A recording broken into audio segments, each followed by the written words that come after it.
My brother demanded my house for his pregnant wife, then attacked me with brass knuckles when I refused.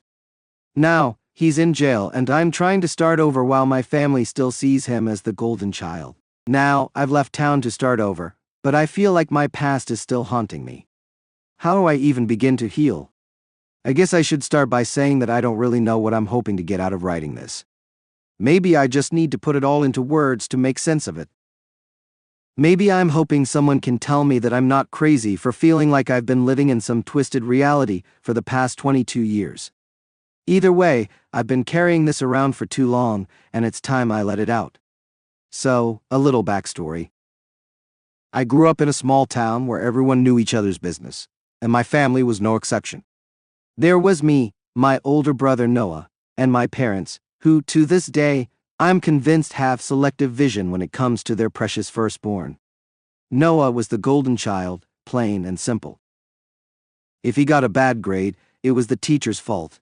If he stayed out late, my parents would shrug and say, "Boys will be boys," and if he did something that was so clearly wrong, like smashing a vase or throwing a tantrum at the age of 16, they'd somehow find a way to blame me. "Why did you make Noah so upset?" they'd say, as if I was responsible for his inability to control his temper. And his temper, God, that was the worst part. Noah had this, I don't even know how to describe it. It was like living with a ticking time bomb. 1 second, everything would be fine, and then, boom, he'd just snap.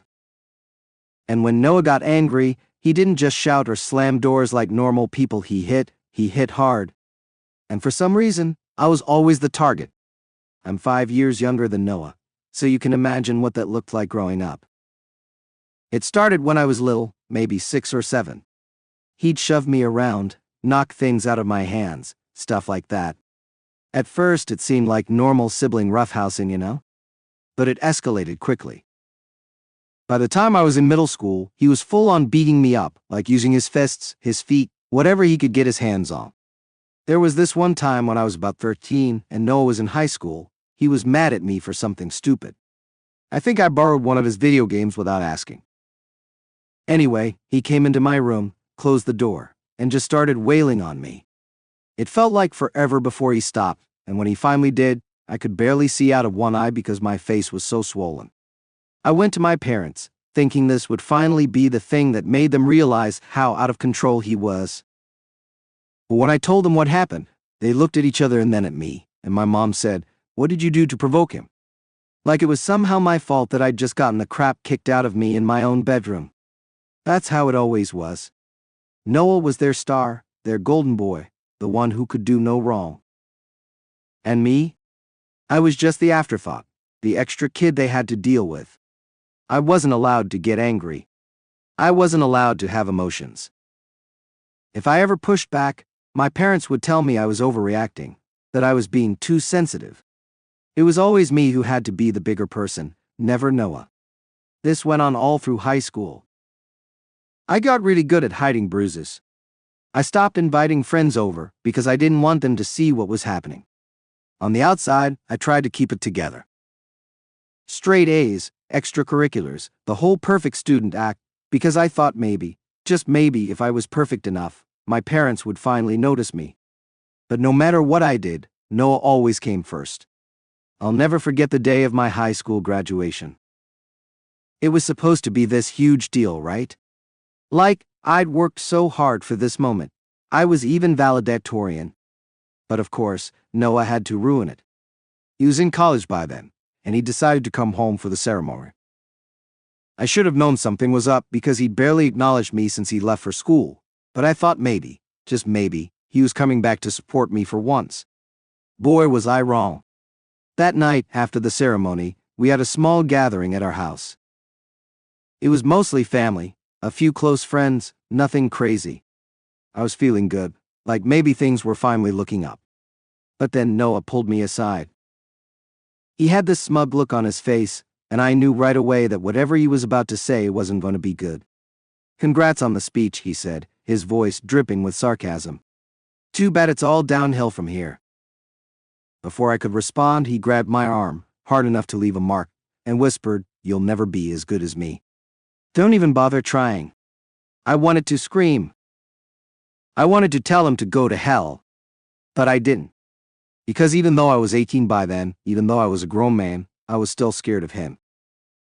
So I just walked away, plastered a fake smile on my face, and pretended everything was fine. That was the last straw. I knew I couldn't stay in that house anymore. So as soon as I graduated, I started planning my escape. I applied to colleges in cities as far away as possible, and when I got into a decent university 3 states over, I didn't even hesitate. I packed my bags and left without looking back. The first few months away from home were weird. It was like I didn't know how to function without the constant anxiety of wondering when Noah would snap next. I kept expecting something bad to happen, like he'd show up at my dorm room one day and drag me back.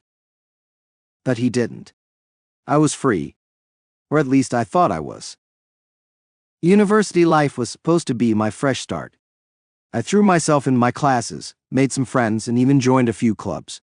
For the first time in years, I felt like I could actually breathe. But even then, there was this lingering feeling that I couldn't shake. It was like no matter how far I ran, I couldn't escape the damage that had been done. I tried to ignore it, but the memories kept creeping back. I'd have nightmares about Noah, waking up in a cold sweat, my heart racing. Sometimes I'd hear someone yelling down the hall, and for a split second I'd think it was him. It didn't help that my parents were still in contact with him regularly. Every time I talked to them, they'd ask how he was doing, never me. It was always, oh, Noah's doing so well in his classes, or Noah's been working really hard, like, great for him, but what about me? Then came the job hunt. After my second year of university, I decided I needed to get some work experience. I was studying business, so I figured getting an internship or even a part-time gig would be a good idea. But that was easier said than done. I applied to tons of places, but either I didn't have enough experience, or the positions were already filled. My confidence was shot. I kept thinking, Noah would have gotten a job by now. My parents weren't exactly helping either. Whenever I called home, they'd ask if I had found anything yet, and when I said no, they'd respond with, well, maybe you're just not trying hard enough. It was like they didn't realize how hard I was trying. It felt like no matter what I did, I was still falling short of their expectations. Even now, I'm still struggling with this feeling of not being good enough, of always being second best. That's why I decided to move to a different city this summer. I'm hoping that by putting even more distance between me and my past, I can finally start to heal. But I don't know. Some days it feels like I'm just running away from something that's always going to be there. There's this voice in my head that keeps telling me that maybe I'll never escape Noah's shadow. That no matter where I go or what I do, he'll always be the golden child, and I'll always be the one left picking up the pieces. So, picking up where I left off. After escaping the nightmare that was my family and moving to a new city, I finally felt like I could breathe. This place was everything my old town wasn't. Bustling, anonymous, and full of opportunity. The first thing I did was get settled into my new apartment. It was nothing special, just a small one-bedroom place, but to me, it felt like freedom. No more hiding from Noah, no more walking on eggshells. I could finally start living my life on my own terms. I'd been studying business in college, so when I moved, my goal was to find a job that would let me put all that schooling to use. It took a few months, but eventually, I landed a position at a mid-sized marketing firm called Brightwave. It wasn't glamorous, but it was exactly what I needed. A fresh start in my career and a chance to prove myself. On my first day, I met a lot of people, but 3 of them stood out from the start: Ethan, Logan, and Mia. Ethan was the kind of guy who had his life together in every way that I didn't. He was sharp, focused, and seemed like the kind of person who was always one step ahead. Logan, on the other hand, was more laid back, a bit of a goofball but brilliant when it came to creative ideas. Mia was the glue that held our group together. She had this infectious energy, always lifting everyone up, and she could talk anyone into anything. We clicked almost immediately. At first, it was just a casual friendship. We'd grab drinks after work or meet up on weekends to hang out. Nothing too deep. But over time, something shifted. I started to realize that these three weren't just co-workers. They were my people, the kind of friends I'd never had before. Unlike Noah or my parents, they actually cared about me, wanted to hear what I had to say, and supported me without judgment. As we got closer, we started coming up with these wild, crazy ideas.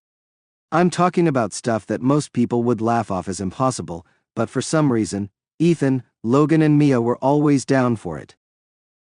One of the first crazy ideas I suggested was something that even I wasn't sure we'd go through with. There was this abandoned building downtown, an old warehouse that had been empty for years. I was joking around one night after a few too many beers, saying we should break in and throw a secret rave there. But instead of brushing it off, Logan grinned and said, "Let's do it." And just like that, we were planning the most ridiculous illegal party you could imagine.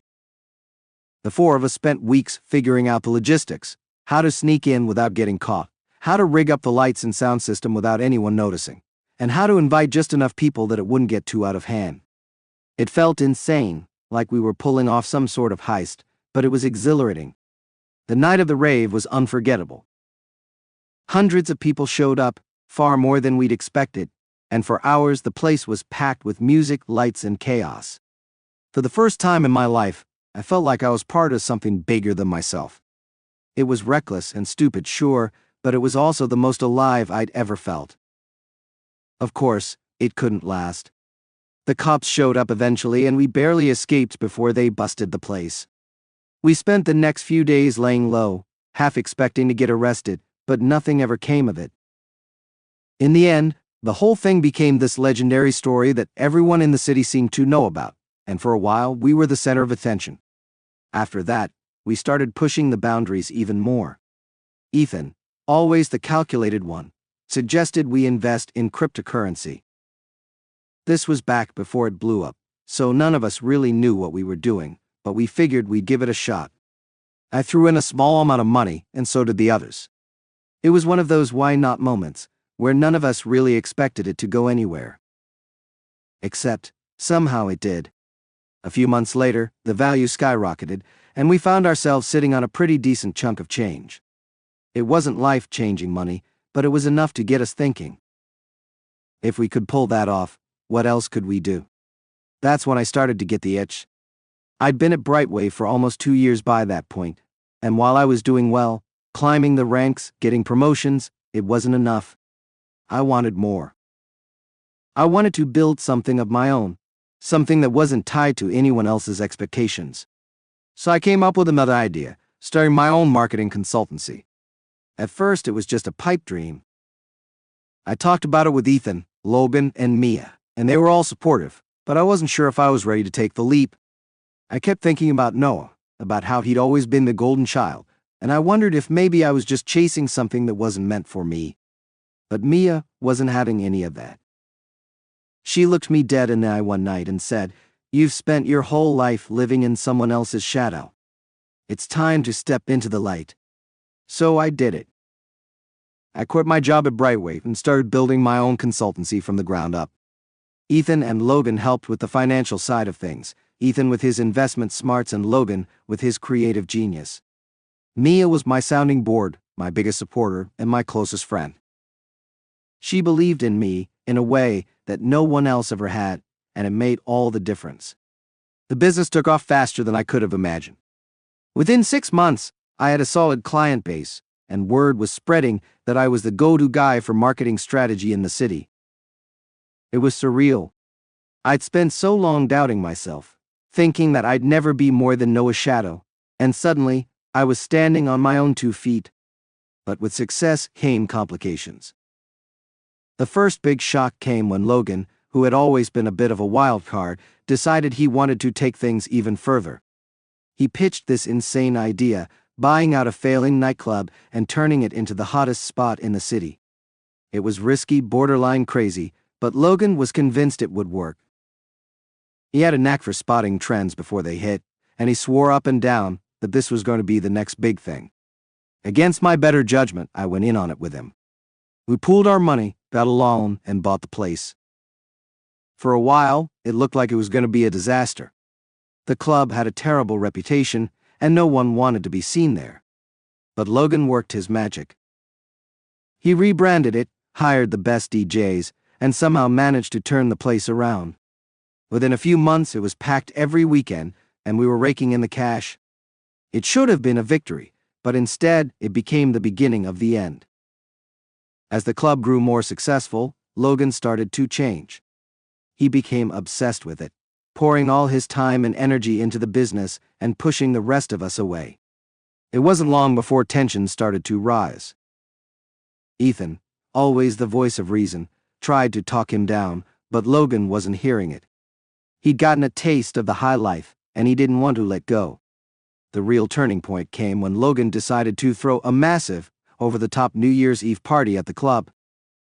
He spared no expense: celebrity appearances, pyrotechnics, the whole 9 yards. Ethan and I both thought it was a bad idea. The cost alone was astronomical, and we didn't have the resources to pull it off without risking everything we built. But Logan didn't listen. He went ahead with the party anyway, and it was a disaster. The place got overcrowded, fights broke out, and by the end of the night, the police had shut it down.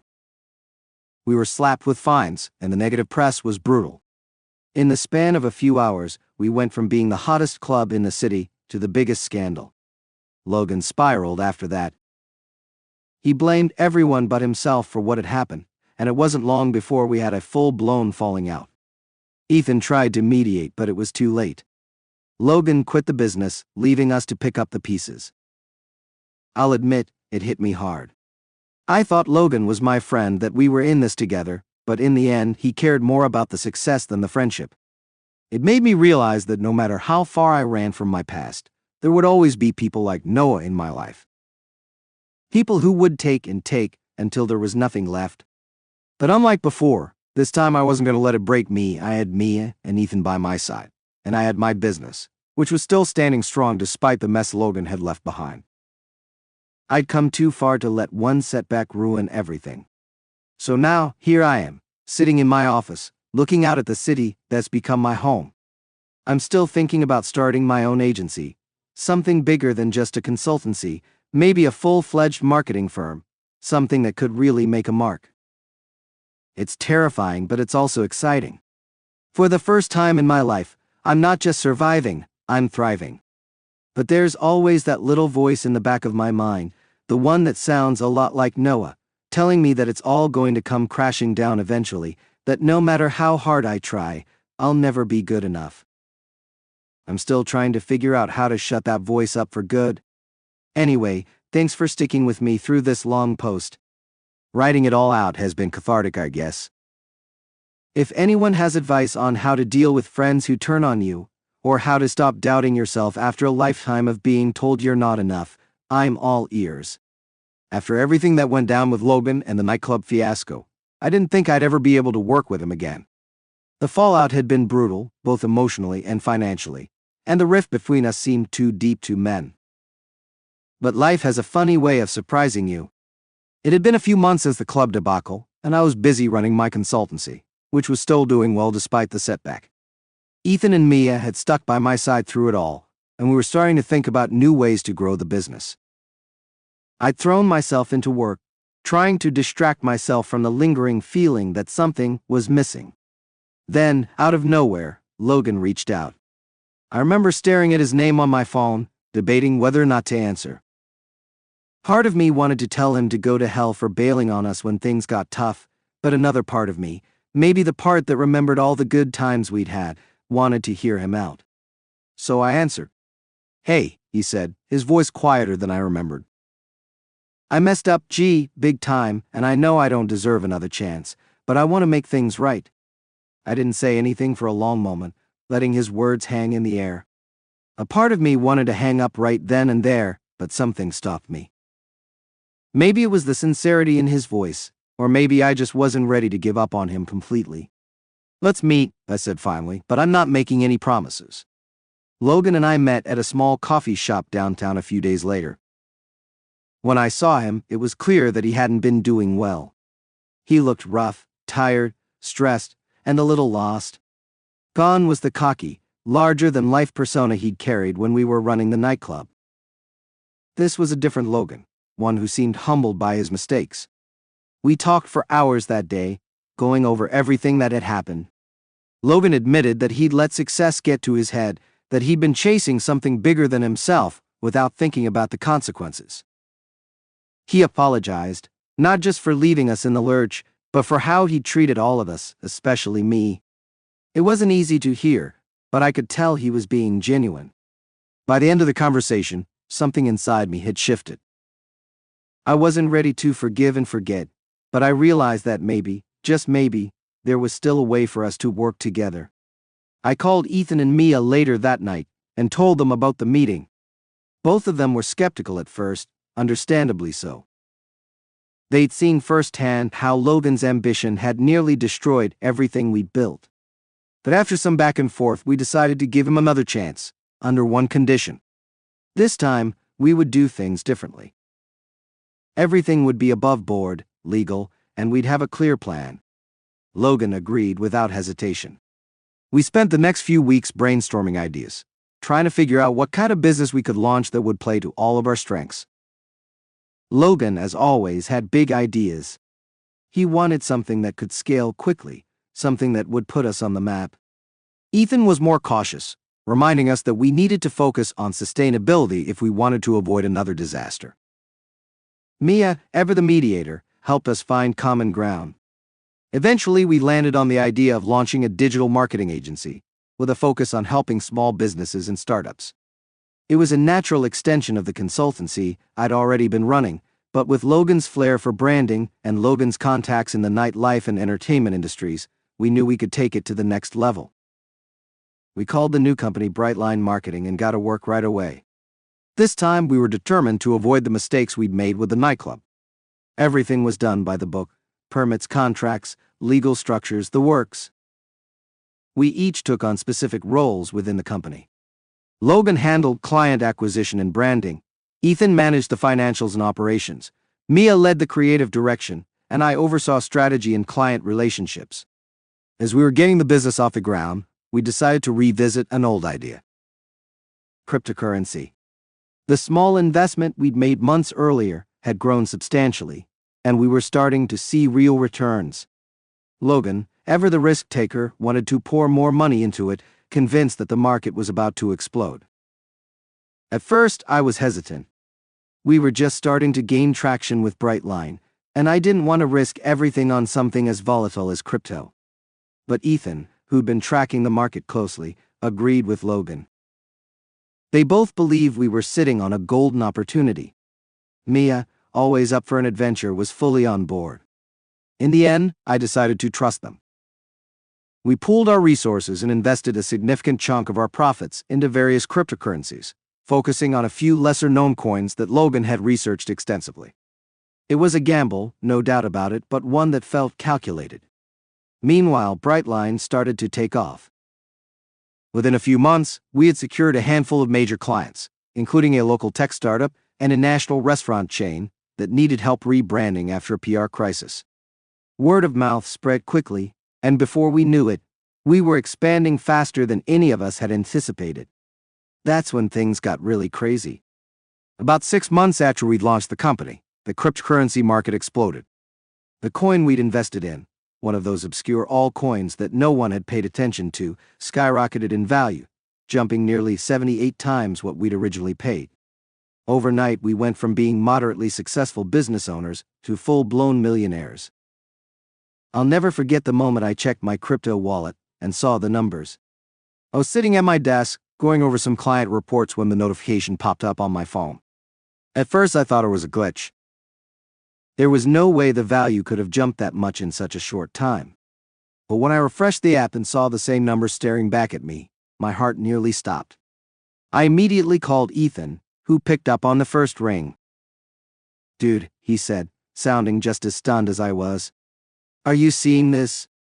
"Yeah," I replied, still trying to wrap my head around it. We're rich." The next few hours were a blur.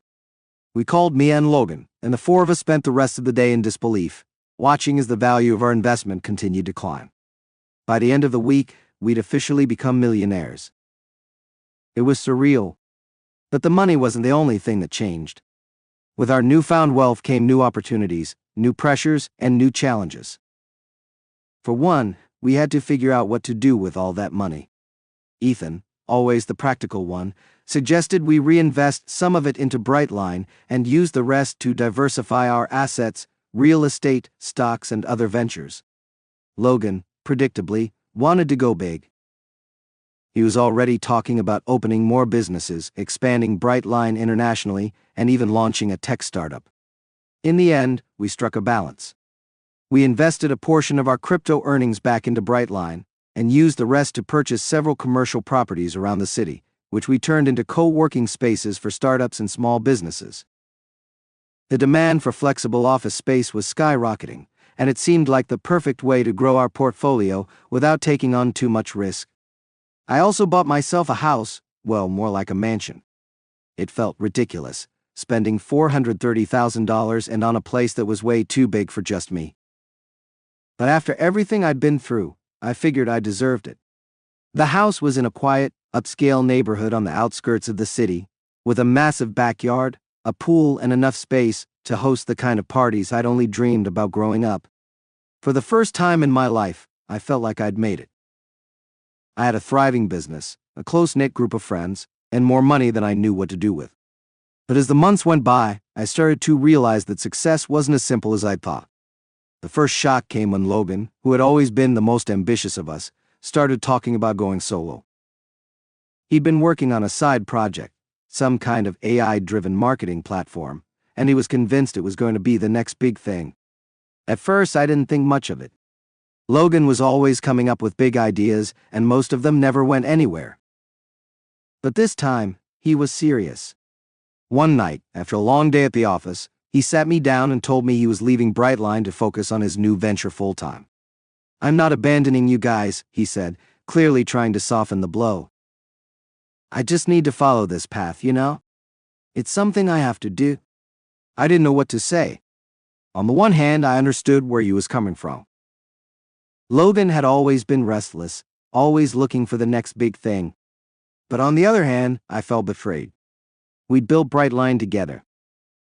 We'd gone through hell and back, and now, just when things were really taking off, he was bailing on us again. It wasn't the first time Logan had walked away, but this time felt different. This time, it wasn't because of some massive failure or fallout. It was because he was chasing something bigger, something that didn't include me, Ethan, or Mia. We parted on good terms, or at least as good as they could be under the circumstances. Logan went on to launch his AI platform, which, unsurprisingly, became a huge success within a year. I kept running Brightline with Ethan and Mia, and while we continued to grow and expand, there was always a lingering sense that something was missing. Success, I'd learned, was never just about the money or the business. It was about the people you surrounded yourself with, the connections you built along the way. And as I sat in my massive mansion, surrounded by everything I'd ever wanted, I couldn't shake the feeling that I was still searching for something more. It had been almost 2 years since I moved into the mansion I'd bought. Life was good, better than I could have ever imagined. Brightline was thriving, our investments had paid off, and I'd finally built the life I'd always wanted, free from the shadow of my past. My friends, Ethan and Mia, were still by my side, and we were expanding the business faster than we could keep up with.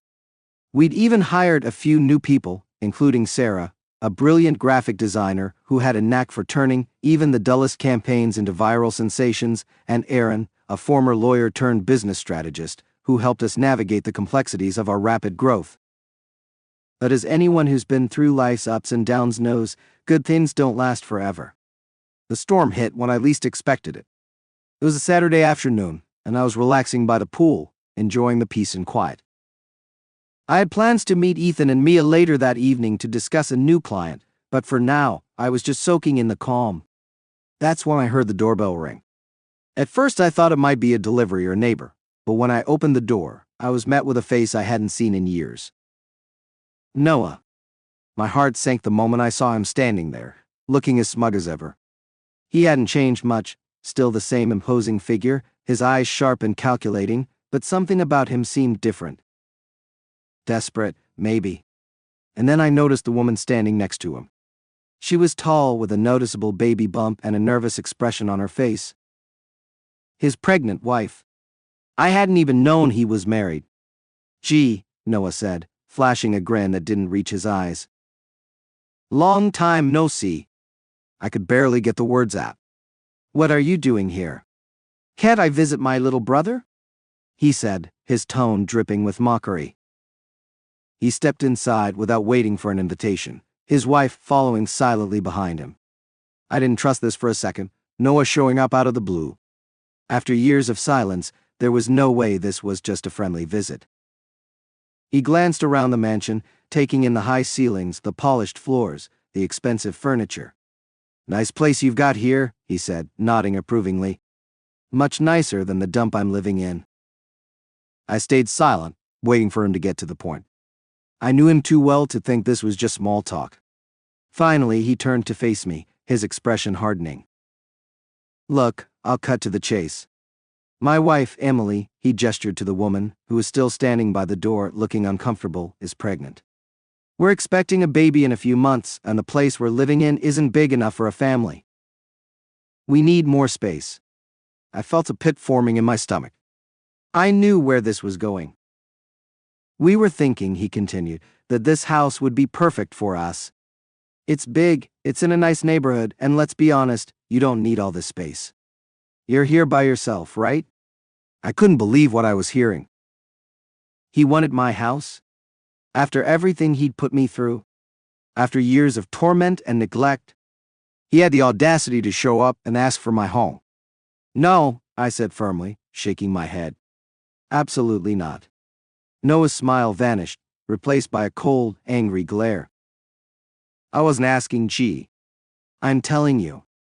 We need this house. You're going to give it to us? I stood my ground, my heart racing. I'm not giving you anything, Noah. This is my home. I worked for this, and you have no right to come here and demand it. His face twisted with rage, and for a moment I saw the old Noah. The one who had terrorized me throughout my childhood. The one who used to beat me senseless whenever he didn't get his way. But this time, I wasn't a scared kid anymore. I wasn't going to back down.